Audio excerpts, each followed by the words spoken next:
सभी को हर हर महादेव, जय श्री महाकाल। देखिए, आज की वीडियो का जो हमारा टॉपिक रहेगा वो मकर संक्रांति का रहेगा।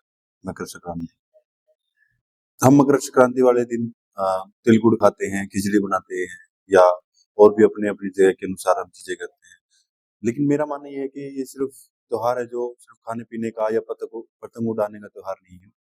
इसे बहुत ही ऊपर जाके ये त्योहार मनाया जाता है, लेकिन बहुत सारे लोगों को इसके बारे में पता नहीं है। सिर्फ उनको ये पता है कि मकर संक्रांति मनाई जाती है, लेकिन उसके पीछे का जो कारण है, शास्त्रीय कारण है, खगोलीय कारण है, ठीक है, उस चीज के या वैज्ञानिक कारण आप बोल सकते हो, उसके बारे में बहुत सारे लोगों को पता नहीं है। तो मैं इस वीडियो में कवर करना की कोशिश करूंगा कि इसके पीछे का जो लॉजिक है, शास्त्रीय कारण क्या है, खगोलीय कारण क्या है, वैज्ञानिक कारण क्या है, तो सारी सारी टॉपिक पे हम पर बात करेंगे। तो मैं आशा करता हूँ कि वीडियो के अंदर आप बने रहिए, और मैं रिक्वेस्ट और भी करूंगा, एक अनुरोध आपसे और भी करूंगा कि इस वीडियो पे अगर आप आए हुए हो तो चैनल को सब्सक्राइब जरूर कर ले और वीडियो को जरूर लाइक कर दे, ताकि इसी से रिलेटेड वीडियो आप तक और भी मिलती रहे और साथ में नोटिफिकेशन आप तक आ जाए और आपको अच्छी जानकारी, जो हमारे शास्त्रों से संबंधित जानकारी रही है, वो आप तक पहुंच जाए।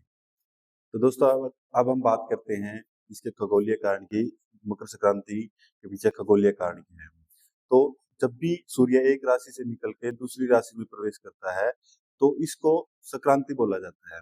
और इसी दिन जब हम जो संक्रांति मनाते हैं, मकर संक्रांति मनाते हैं, सूर्य धनु राशि से निकलकर मकर राशि के अंदर प्रवेश करता है, इसीलिए इसका नाम मकर संक्रांति रखा गया है।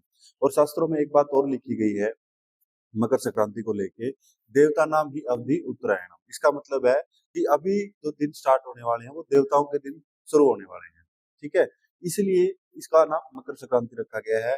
और अगर एक बात और मैं इसके अंदर जोड़ना चाहूँ तो महाभारत के अंदर भीष्म पितामह जो थे, उन्होंने अपनी देह का त्याग करने के लिए ही उत्तरायण का समय चुना चुना था, ठीक है। जब उत्तरायण होगी तभी वो अपनी देह का त्याग करेंगे। इसके पीछे खगोलीय कारण ये भी है। अभी हम बात करते हैं इसका जो कृषि कारण है या फिर उसका जो सामाजिक कारण है, उसके पीछे क्या लॉजिक है।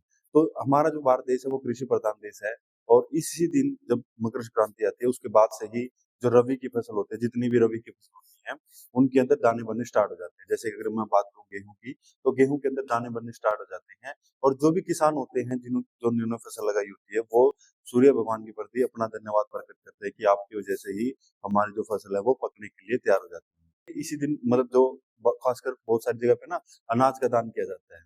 तो उसके पीछे का कारण ये है कि सूर्य भगवान के प्रति अपना धन्यवाद प्रकट करना। और इसमें एक चीज और बोली जाती है, सूर्य क्या है? ऊर्जा। ऊर्जा क्या है? फसल। और फसल क्या है? फसल समाज का अस्तित्व है। इसीलिए एक कारण ये भी है जिसकी वजह से मकर संक्रांति मनाई जाती है।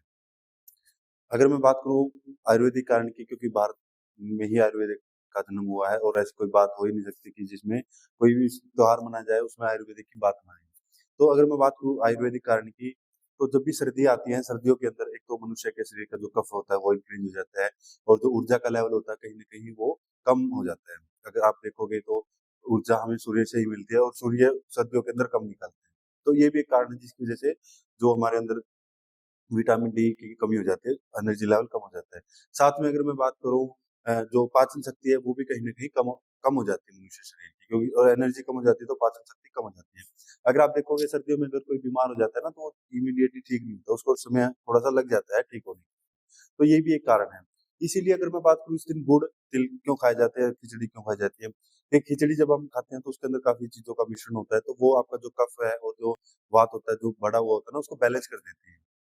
अगर मैं बात करूँ तिल की, तो तिल क्या होता है? बलवर्धक होता है। वो आपके अंदर जो ऊर्जा का जो संचार होता है ना, उसको बढ़ा देता है। गुड़ आपको पता ही है, गुड़ जो आयरन की डेफिशिएंसी कम होती है उसको इंक्रीज़ कर देता है। साथ में जो भी आपकी ऊर्जा लेवल वीक हो रखी होती है वो कहीं न कहीं अप कर देता है। और इसी दिन स्नान भी किया जाता है, सूर्य स्नान भी बहुत जगह पे होता है।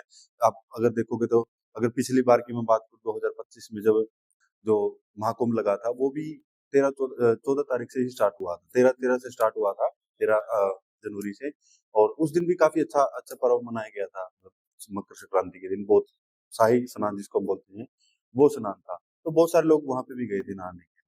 तो ये एक आयुर्वेदिक कारण है जिसकी वजह से मकर संक्रांति के दिन गुड़ और तिल या खिचड़ी की अगर मैं बात करूँ मनाया जाता है, लोगों में बाँटा जाता है और खाया जाता है। तो अब मैं अगर धार्मिक कारण की बात करूँ या फिर जो पौराणिक कारण है उनकी बात करूँ, तो उनके पीछे कहीं न कहीं कारण यही आते हैं। पहला तो जैसे कि भीष्म भीष्म पितामह ने अपनी देह त्याग करने के लिए उत्तरायण का समय जो चुना था, वो इसी दिन से स्टार्ट होता है। पहला कारण ये हो गया। दूसरा कारण होता है जैसे ही अन्न अन्न जो होता है, अन्न के अंदर ऊर्जा होती है और ऊर्जा से ही हमारा शरीर चलता है। तो दूसरा कारण आप ये मान सकते हो कि जैसे फल के अंदर दाने बनने स्टार्ट होते हैं, तो कहीं न कहीं वो भी एक कारण है जिसकी वजह से मकर संक्रांति मनाई जाती है। फिर आप स्नान की बात करते हो तो स्नान भी कहीं न कहीं करना इस दिन बहुत अच्छा होता है, शुभ होता है। खासकर अगर आप गंगा स्नान करते हो, तो आप बोला जाता है कि बहुत सारे जो पाप होते हैं मनुष्य के किए हुए जाने-अनजाने में, वो कहीं न कहीं दूर हो जाते हैं। फिर अगर आप बात करते हो तिल या गुड़ गुड़ की बात करते हो, तो वो दान की बात करते हो, तो वो भी कहीं न कहीं आपके जो अ, कर्म होते हैं, जो कर्म बंधन होते हैं, उनको दूर करने के लिए जो पाप आपने किए होते हैं, तो वो कहीं न कहीं उनको दूर करने के लिए वो चीज़ें आपके लिए सही होती हैं। ठीक है? अगर इसके अंदर मैं एक चीज़ और इंक्लूड करूँ दान की, तो इस दिन जो दान किया जाता है, वो अक्षय दान कहलाया जाता है। अक्षय दान का मतलब होता है वो दान जो आप कभी खत्म नहीं होता है। जिसका पुण्य आपको हमेशा के लिए मिलता रहता है। और इसके साथ ही अगर मैं पूजा की बात करूँ, अगर आप इस दिन पूजा करना चाहो तो आपके लिए बहुत ही अच्छा होगा। पूजा के लिए आप सुबह जो भी सूर्य को अर्घ देते हो, उसके अंदर तिल आप यूज़ कर सकते हो और जो सूर्य का बीज मंत्र है ओम करणी सूर्याय नमः, उसका उच्चारण करते-करते जब आप सूर्य को जल दें, साथ में आप इसी दिन दान भी ज़रूर करें। जैसे गौ माता को दान, हरे चारे का दान किया जा सकता है, तिल का दान किया जा सकता है, गुड़ का दान किया जा सकता है। साथ में खिचड़ी अगर आप बना के दान करते हो, तो ऐसे-ऐसे आप मतलब जो भी आप अपनी तरफ से अपने सामर्थ्य के अनुसार दान करना चाहो, वो दान आप कर सकते हो। मैं बोलूँगा कि ज़रूर करनी चाहिए क्योंकि आप हमेशा अपने लिए तो सभी करते हैं, लेकिन थोड़ा-सा समय दूसरों के लिए भी ज़रूर निकालिए और कुछ न कुछ अपने हिस्से से ज़रूर दीजिए ताकि वो कहीं न कहीं आपके आपके ही अंदर वो आपके हिस्से में ही वो जुड़ेगा, दूसरे को नहीं मिलेगा, वो आपके हिस्से के अंदर ही जुड़ेगा। तो यही मेन कारण था मकर संक्रांति को मनाने का। लेकिन आपको पता होना ज़रूरी है, अगर आप मना रहे हो इस चीज़ को, तो आपको सारे जो भी इसके पीछे के जो कारण हो ना, वो आपको पता होने ज़रूरी है। तो आज के लिए इतना ही, बहुत-बहुत धन्यवाद। चैनल को ज़रूर सब्सक्राइब करें और भी इसी से रिलेटेड वीडियो आपके लिए आती रहेंगी। हर हर महादेव! जय श्री राम।